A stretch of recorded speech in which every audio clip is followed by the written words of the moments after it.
আসসালামু আলাইকুম এভরিওয়ান, কেমন আছেন সবাই? আমি আপনাদের জন্য আরও একটি ভিডিও শেয়ার করতে যাচ্ছি। আর আশা করছি আপনারা সবাই বেশ ভালো আছেন। আর আলহামদুলিল্লাহ আমরাও সবার দোয়ায় ভালো আছি। আর আমি আজকে আপনাদের সাথে সম্পূর্ণ ভিন্ন রকমের একটি রান্না শেয়ার করতে যাচ্ছি। সেটা হচ্ছে পেঁয়াজের পাতা ভাজি করা। তো আমার গার্ডেনের কয়েকটা পেঁয়াজের পাতা আমি রেখে দিয়েছিলাম, কলি এসে গেছে, তো সেগুলো আমি আজকে ভাজি করব। আর ফার্স্টে আমি আস্ত পেঁয়াজের পাতাটা ধুয়ে নিব। আর যদি কাটার পরে পেঁয়াজের পাতাটা ধোয়া হয় তাহলে বেশি পানি উঠে আসে রান্না করার সময়। আর ফার্স্টে ভালো করে ধুয়ে আমি এভাবে কেটে নিয়েছি। আর এটা রান্না করতে আসলে বেশি কোনো কিছু লাগে না, আর খুব তাড়াতাড়ি হয়েও যায়। একটু তেল দিয়ে পরিমাণ মতো আর একটা মিডিয়াম সাইজের পেঁয়াজ দিয়ে একটু ভেজে নিয়ে আমি একটু হলুদ দিয়ে দিয়েছিলাম। আর এখন পেঁয়াজের পাতাটাও দিয়ে দিলাম। আর এই পেঁয়াজের পাতাটা ভাজি করার পরে এটা রুটির সাথে অথবা সাদা ভাতের সাথে খুব ভালো যায়। এটা সাদা ভাত দিয়েও খেতে পারেন, আবার রুটি দিয়েও খেতে পারেন। আমি একটু লবণ দিয়ে দিলাম। আর এটা একটু সিদ্ধ হওয়ার পরে লবণটা দেওয়া ভালো, কারণ শাক অথবা এরকম ধরনের জিনিস ফার্স্টে দেখা যায় অনেক বেশি আর পরে একটু কম হয়ে যায়, এজন্য আমি লবণটা একটু শেষের দিকে দেই। আর 3-4টা কাঁচামরিচ আমি দিয়েছি ফালি করে কেটে। আর এখন আমি 2টা ডিম দিয়ে দিব, কারণ আমার পেঁয়াজের পাতাটা আধা সিদ্ধ হয়ে গেছে। আর ডিমটা বেশি আগে দিলে হয় কি একটু শক্ত হয়ে যায়। তো আমি এইভাবেই করি, পাতাটা একটু সিদ্ধ হওয়ার পরে 2টা ডিম অথবা একটা ডিম দিয়ে দিলাম পরিমাণ বুঝে, দিয়ে আর পাতাটা দিয়ে একটু মিক্স করে নিলাম। এতে করে হয় কি ডিমটা বেশি সিদ্ধ হয় না। ডিম আসলে বেশি সিদ্ধ হলে একটু শক্ত হয়ে যায় আর মানে ভালো লাগে না। তো এজন্য ডিমটা শেষের দিকে দিলাম, ফার্স্টে দিলাম না। আর এখন একটু আলতোভাবে নেড়ে দিয়ে জাস্ট ডিমটা হয়ে গেলেই হয়ে যাবে পেঁয়াজের পাতা দিয়ে ডিম ভাজি। পেঁয়াজের পাতা দিয়ে ডিম ভাজি অথবা ডিম দিয়ে পেঁয়াজের পাতা ভাজি, যেটাই বলেন হবে। তো আপনারা একটু হয়তো কথাবার্তা শুনতে পাচ্ছেন, আবার মিউজিকও শুনতে পাচ্ছেন, কারণ আমার পাশের ঘরে পার্টি হচ্ছে। আর বাচ্চাদের তো স্কুল নাই, ওরা ঘরে খেলাধুলা করতেছে, চিল্লাচিল্লি করতেছে। তো আর আমি একটু ভয়েস কাভারটা দিচ্ছি, এজন্য হয়তো আপনারা একটু সাউন্ড পেতে পারেন। আর এই যে হয়ে গেল আমার পেঁয়াজের পাতা ভাজি। কেউ যদি না জানেন তাহলে এটা ট্রাই করতে পারেন, খুব ভালো লাগে। আর এখানে আমি মুগ ডাল দিয়ে মাছের মাথা রান্না করতেছি। পুরো রেসিপিটা শেয়ার করতে যাচ্ছি না, একটু তাড়াহুড়োর মাঝেও রান্না করতেছি। বাচ্চারা অপেক্ষা করতেছে, ওদের টয়টা ওরা ওপেন করবে, টয় বক্স 2টা টয় পেয়েছে ওরা ওদের বাবার কাছ থেকে। এখন এগুলো একটু ওপেন না করলে হচ্ছে না। তো এই যে এটাও আমার মোটামুটি রান্না করা শেষ, জাস্ট একটু আমি শেয়ার করলাম রেসিপিটা, আজকে দিচ্ছি না।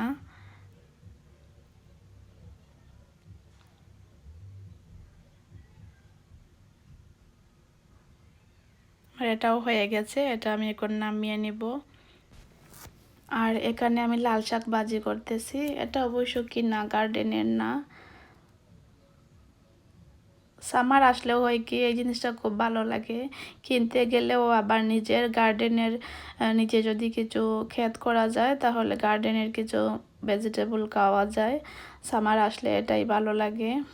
আর আমি চিংড়ি মাছ দিচ্ছি, তো চিংড়ি মাছটা আমি ফার্স্টে দিচ্ছি না, আমি এখন দিচ্ছি। আর দেখেন আমি শর্টকাটভাবে কীভাবে চিংড়ি মাছটা দেই।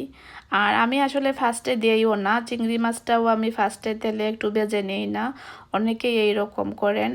আমার কাছে লাগে চিংড়ি মাছটা বেশি ফ্রাই হয়ে গেলে শক্ত হয়ে যায়, আর এই জন্য আমি চিংড়ি মাছটাও ফার্স্টে দিই না। আমি এইরকম শাকটা একটু হওয়ার পরে আমি চিংড়ি মাছটা দিই, এতে করে শাক পুরোটা হতে হতে মাছটাও হয়ে যায়। আর মাছ তো এত বেশি রান্না করতে হয় না।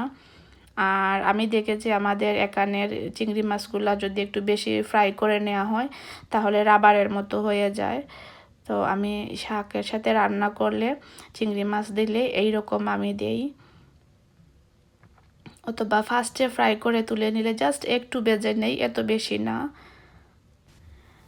আর হয়তো হাসি পাবে, আমরা এক একজন এক এক রকম রান্না করি, সবার রান্নার স্টাইলটা কিন্তু আলাদা। যাই হোক, আর ভিউয়ার্স যারা আমার চ্যানেলটি নতুন দেখতেছেন, আপনারা সাবস্ক্রাইব করে না থাকলে প্লিজ সাবস্ক্রাইব করে নেবেন।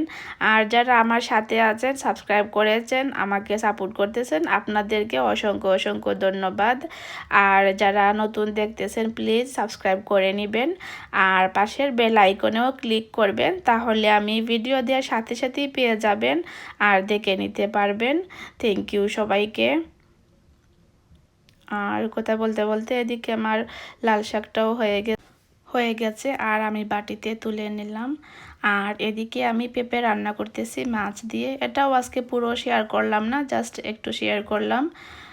আমার রান্না অলরেডি শেষ। আর এদিকে বাচ্চারা ওদের এখন টয় বক্সটা ওপেন করবে, আর আমি বিদায় নিয়ে নিব। আর আপনারা সাথে থাকবেন, অবশ্যই ভিডিওটি দেখবেন, আর কেমন লাগলো কমেন্ট করে জানাবেন, আর ভালো লাগলে একটা লাইক দিবেন। আর তাহলে আপনারা অরিজিনাল সাউন্ডেই বাচ্চাদের কথাবার্তা শুনে শুনে ভিডিওটি শেষ করেন। ভালো লাগবে আশা করছি।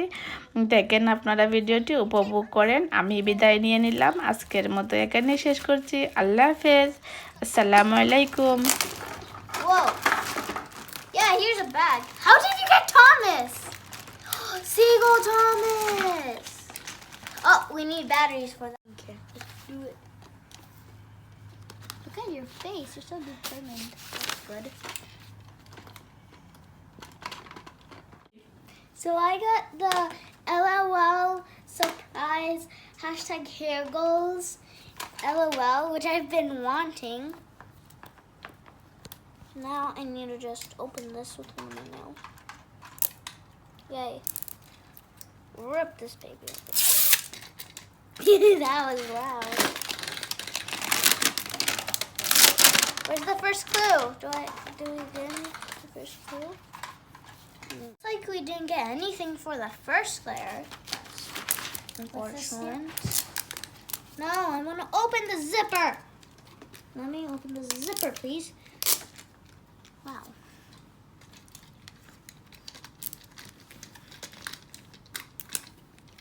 Okay, so now I'm opening this. Whoopsies. No. Okay, I just opened like every top knot. Here's the hairspray. Here's some stickers. Here's like the booklet, and then like the magnifying glass. Ooh, nice, hot pink. Oh, that's so cute. Okay, I forgot completely where you put this. Okay, didn't I just get a package? Here's the plastic doll. Ooh, it's short. Ooh, two little hair roll thingies. No way! Oh, I got the cutest little thing. Now I just need to find out her name and her color changing. If she even does color change. Oh, yeah, she does, probably. Yeah. Okay, I'll have to open her boots first. Oh, this is so cute.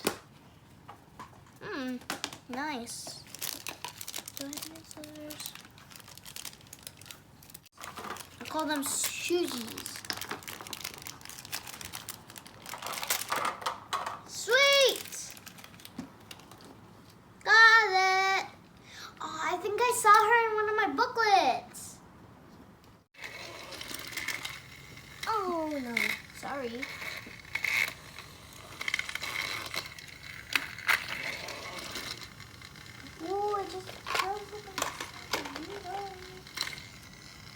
I just ruined her hair.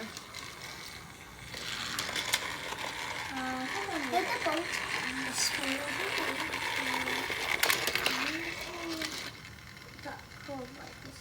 Oh no.